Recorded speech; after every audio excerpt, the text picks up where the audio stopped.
आज संविधानाच्या दिनाच्या निमित्तानं सर्वप्रथम बाबासाहेब आंबेडकरांना अभिवादन केलं. त्यांचे आशीर्वाद घेऊन आता प्रचाराला सुरुवात करत आहे. गेले काही दिवस आपण प्रचार करतात भाजप शहरामधून आपला प्रतिसाद कसा मिळतो? उत्तम आहे.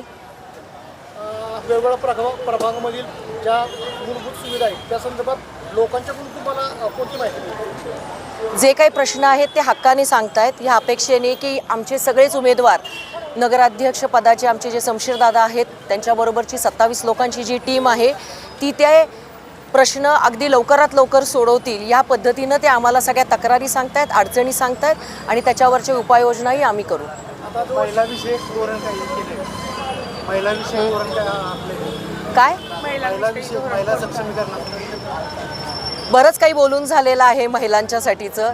आपला जाहीरनामा जो येतोय त्याच्यामध्ये बरंचसं काही लिहिलेलं आहे. तो घरी घरी लवकरच पोहोचणार आहे.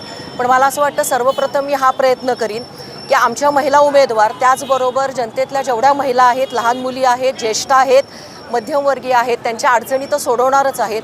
पण मला असं वाटते सर्वप्रथम त्यांना मोकळेपणानं बोलायला शिकवीन, त्यांचं ऐकायला शिकवीन. कारण सर्वात महत्त्वाची गोष्ट ही आहे की त्यांना मोठेपणा देऊन त्यांच्या अडचणी ऐकून घ्यायची सवय केली पाहिजे.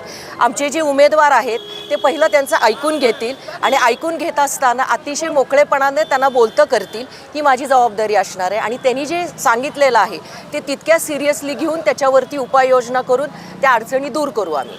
शहरातील प्रमुख हा मतदारसंघ आहे, म्हणजे व्यापारी वर्ग या ठिकाणी आहे. व्यापारी वर्गांकडून कोणत्या समस्या जाणवतात? मला असं वाटतं की पार्किंगची एक समस्या आहे.